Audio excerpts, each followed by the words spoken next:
こんにちは、清廉工房の高橋です。ですね、ウクレレを弾くにあたってですね、ストラップピン、よくそのオーダーいただくときにストラップピンをつけておいてくださいって言われることが、まあまあありまして、どのくらいだろうな、2割、1割か2割くらいのお客さんでしょうかね。つけておいてくださいって言われて、その時に、じゃあどこにつけますかって、こちらでね聞いた時に、おすすめの場所でいいですって言われることが多いんですけども、僕としてはですね、そんなに特におすすめの位置はないと。もうそれは、好みなので、ご自身で例えばお友達の楽器をね見せてもらうとか、楽器店に行っていろいろ触ってみるとかして、ここの位置が自分はいいなっていうのを決めて教えてくださいねというふうにやるんですけれども、なかなかね分かりにくいことも多いと思うんですね。なので、ちょっと今回何箇所か実際にエンドピンをつけてみて、つってるエンドピンをつけてみてですね、その場所によってどんな風に違ってくるのかっていうのを、一度僕自身も確かめてみた方がいいかなということで、実験をしてみました。はい。でまずですね、こういう特にストラップつけるっていうのはテナーとかが多いのかなと思います。ソプラノウクレレはそんなに、つけなくてもね持って弾いてればいいんですけども、ただソプラノでもコンサートでもテナーでもきちっと固定することでこの左手の自由度が増して、今まで弾けなかったところがね弾きやすくなるとか、そういうこともあると思うので、別にソプラノはつけない方がいいとか、そんなことはなくて、なんか必要だなと思ったら試してみるといいのかなと、思います。映ってるのかなそれでですね、まずはつけるにあたって、結局どこにつけるか迷うんであれば、まずこのお尻に一つね、ここのところですね、つけて、であとは首のところにこういう革紐とかで結んで引くような状態にして、それで試してみるといいんじゃないかなと思うんですよね。いきなりここにどうしてもつけたいっていうとどこがいいのかって迷ってきてしまうので、まずこれで試してみて、これで大丈夫だということであればもうそれで済みますし、やっぱりそれだとどうにも使いにくいということであればじゃあどこにつけようかってね、いろいろ試してみてというふうにやればいいのかなと思います。ね、でよいしょ、ね、この首のところに紐で結ぶ形で、まずやってみると、こういう感じになりますね。ここにつけるのに比べて気持ちこっちにね、こことここなので寄るのかなと思いますけども、実際ね後でやってみますけど、試して写真撮ってみるとほとんど変わらないので、ポジション的にはそんなに気にしなくてもいいのかなと思います。でもしこっちに寄っちゃうとしても、実際は腕を肘をねここに当ててこうやって引くので、その時にこの位置って修正されちゃうと思うんですね。なのでご自身の引きやすいここにやって、あとはこっち側がこうやって止まってるだけでもうこっちの手は剥がせるので、その分は楽になります。これをここに結ぶ人もいれば、もうちょっとこっちの方に結ぶ人もいますけど、その辺はお好みで。で結ぶのも紐があったりとか、あるいは革でなんかパチって留めてストラップのこういうホールに引っ掛けられるようなものも市販で売ってたりとか、ハンドメイドの、ね、ものが売ってたりとかするので、そういうのを使うという手もあると思います。それでですね、あとちょっとね、大前提としてちょっと気をつけなくちゃいけないのが、ここのね穴に対してストラップピンの革の方に開いてるこの穴ですね、これがちょっとね広めの場合があって、で実はこのストラップもこれサンプルでいただいたんですけれども、ちょっと大きいね。で簡単にはめやすくていいんだけども、これうっかりするとポロッと取れちゃうことがあると思うので、それ気をつけて穴が大きすぎないものを選んでもらうっていうのが大事だと思います。で特にねセイレンで標準につけてるこのストラップピンっていうのが割と小型のものを選んであるんですよ。ゴトガト製でいろんな種類があるんですけれども、その中でもまあウクレレに使うやつなのでギターとかベースよりも少し小さめがいいなということで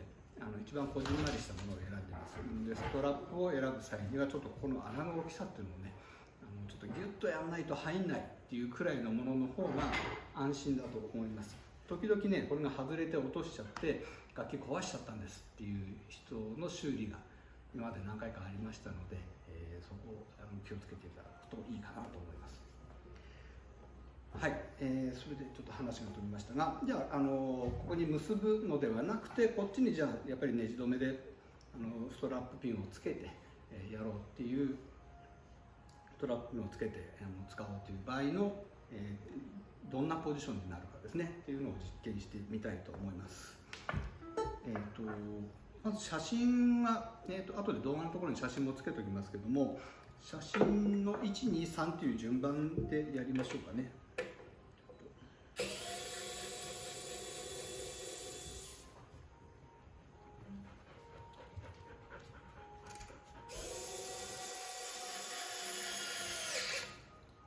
茅野市が6時になると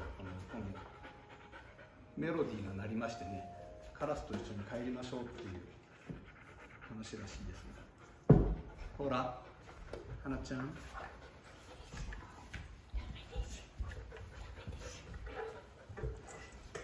はい、1番、最近割とねうちでセイレンでどこがおすすめですかって言われた時に、まあいろいろお客さんとお話をして一番多いのが、ここの場所かなと思います。楽器の裏のねヒールの裏のここの部分に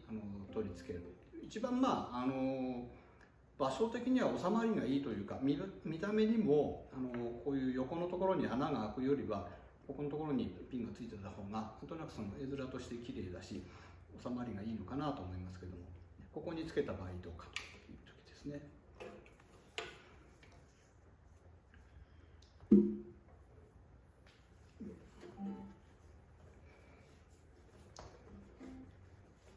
はい、こんな感じで、さっきのここぶら下げた時とほぼ変わらないポジションかと思いますけども、体の中心がこの辺に来て、ね、こ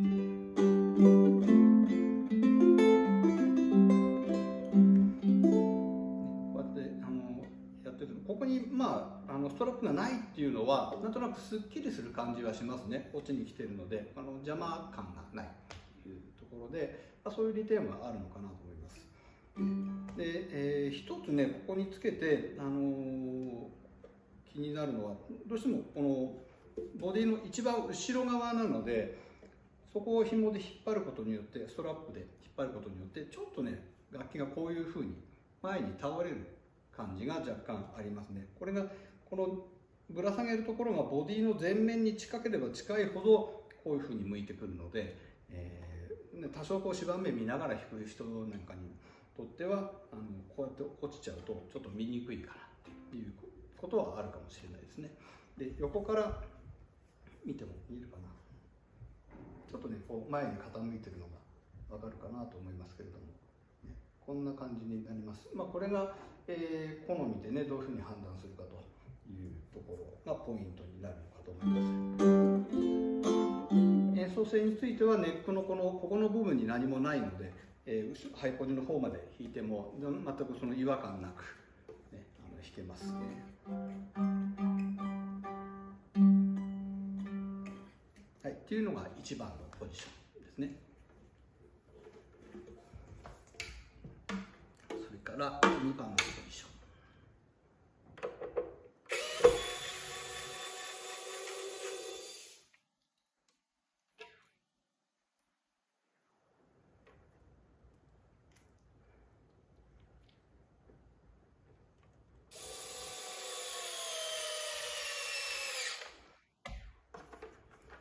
はい、2番のポジションはこちら側のヒールのサイド部分ですね。ここのところに、ネジ穴を開けてつけています。これ位置がですね、今ちょっとこの幅方向の真ん中よりもちょっと後ろ気味にいってますけども、これをもうちょっとぐっと前に持ってくるっていう手もあると思います。それによってちょっとしたさっきの傾きとかね、そういうポジションのしっくり具合っていうのも変わってきますけれども、この側面につける、これ気をつけないと楽器によってはですね、ここが反対側にネジが貫通してしまうとか、ね、このヒールの形状によってこの細さとか角度とかによって、そういう危険性もあるので、ちょっと穴開ける時にかなり慎重に確認をしてから開けないと難しいのかなと思います。でそういう意味ではね、こっちのもっとトップ寄りに近いこの辺とかにやった方が貫通する危険っていうのは少なくなってきますね。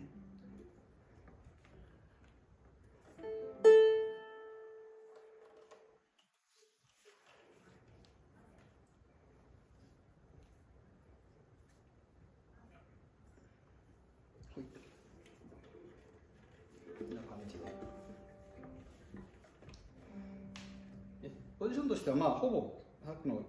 楽器の長さのほぼ中心、さっきの後ろのここにつけたのと1センチくらいの差なので、こういうポジションも特に変わりはない感じですね。横から見た感じはこんな風になって、さっきちょっとこういう風になってたのに比べると楽器がこう起きてきてますね。でこれがさっき言ったようにこのネジをもうちょっとボディ前面に近いところに持ってくれば、よりこういう楽器が起きてくる方向に行くと思いますので、その取り付け位置をねちょっと選んでみるといいのかなと思います。で、この場合気になるのが、そうですね、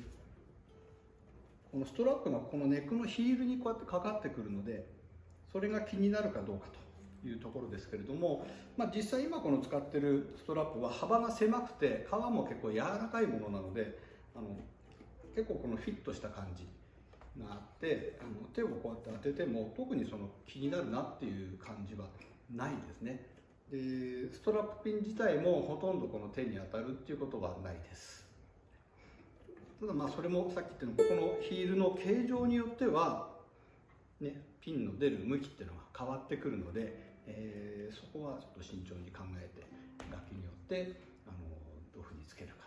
どの位置につけるかっていうのを、しっかりと計画した方がいいのかなと思います。演奏性は、いいですね。これハイポジションも特に違和感なく弾けます。はい、そんなとことで、あとは3番。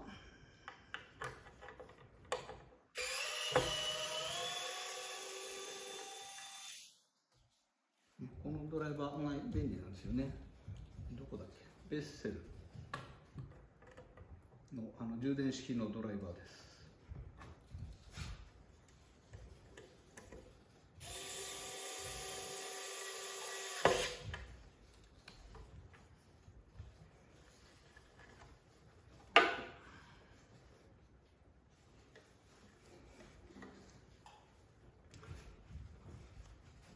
はい、これがですね、3番の位置になりますね。ヒールのここのところに、ピンが出ている感じです。でこれもピンの位置によって多少その前後この傾きが変わってくるかもしれませんが、今、持った感じだとこんな形なので、体に対してのフィット感もそこそこいい感じですね。でこの位置の唯一気になるのは、ハイポジを弾くときにそのピンに手が当たってしまって弾きにくいんじゃないだろうかというところなんだけれども、実際ですね、今こういう感じで親指がここに入ってピンには特には当たらないですね。でこういうハイポジも普通に指が入るので、それほど気には当たらないのかなと思います。ただこれ幅広のストラップをもし幅広くて硬いようなストラップを使う場合はちょっとね、ここが気になるかもしれないです。でこれの問題はですね、このヒールのここが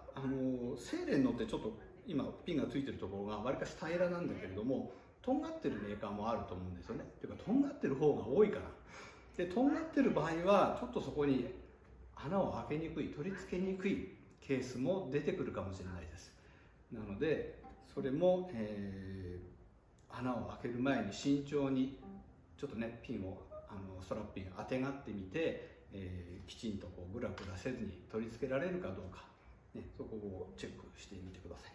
それとですね、あとね、ケースに入れるときに、もしかするとそのケースによってはここのヒールのところがもうぴったりになってるみたいなのがあるかもしれないので、そのピンをつけたおかげでケースに当たっちゃってその入らなくなっちゃうと、ね、ハードケースなんかでそういうぴったりめのやつに関してはそこもちょっと要チェックですね。ね、そこさえクリアできればそんなにそのローポジからハイポジまで気にならずに弾けると思います。ただすごくねそのハイポジをもういつも15フレットから上をかなり自分は多用するんだと、ね、で気になるんだっていう人はやっぱりそこのところね慎重に考えてみてください。で大体これ3箇所そうですねつけて、まあ一番最初がこの紐でいわゆるの、ね、それからあとこの後ろとサイドと、そのヒールの部分ですね。あとねもう一つ僕ずっとエレキギターとか作ってきたのでそのエレキギターでいうとここの部分につくものが多いんですね。レースポールなんかそうなんだけどもでここにつけたらどうなんだっていうと結構そこいいと思うんですよ。ただウクレレの場合になぜつけないかっていうとここ板圧が 2mm とか 2.5mm とかそのくらいしかないのでただ普通にネジ止めをしてもすぐ取れてしまう板が割れちゃったりする可能性もあるということで一般的にちょっとつけにくいんですが内側にその補強の木のブロックをですね先に接着をしてでそこめがけて穴を開けてピンを取り付けるんでっていう手法が取れればそこにつけることも可能です。だから本当はその制作オーダー時に、最初からそういうのが分かってればね補強を入れておくこともできますし、まあ、サウンドホールから入れることも後からでもできるのでどうしてもここにつけたいっていう方はそういう方法もあります。はい、そんな、わけで簡単な説明でしたけれどもあともう少し違うパターンとしてはこのサウンドホールのところにこっちからこうやって引っ掛けて紐を首にかけるっていうものもありますね。ああいうものに関しても便利なものだなとは思いますけれどもここの部分ってね案外ちょっと弱かったりする場合もあるんですよ。で僕も制作家の立場としてここに何か引っ掛けるっていう前提で作ってはいないので軽く引っ掛けるくらいだったら特に問題ないけど万が一そこにグッと力が加わっちゃうとここ割れちゃったりする可能性があります。でそれ割れた場合にはもちろんその優勝での修理になってきますので、そういうリスクがあるということは承知の上で試してみてくださいね。それとあとこっちの方のネジ穴も開けるのが嫌だということで、なんか両面テープみたいなものでペタッとくっつけたり両面テープみたいなものでつけるっていうものもありますけどもあれもね結構しっかりつくようですが、これもね状況によってはなんかペロッと剥げちゃったりとかする可能性もあるので、それを使う場合はもうぴったりついてるから安心だとは思わずに剥げる可能性は常にあるんだと、ね、でそういう時にポロッと落ちちゃったりしたらどうしようっていうことはしっかり考えていてくださいね。家の中で例えば畳の上とかそういうところだったら多少落ちてもそんなに問題はないと思うけれども、それ以外の硬いところだとね、割れてしまったりとかそういう大きな事故になる可能性もありますので、しっかりその辺は覚悟というか確認をして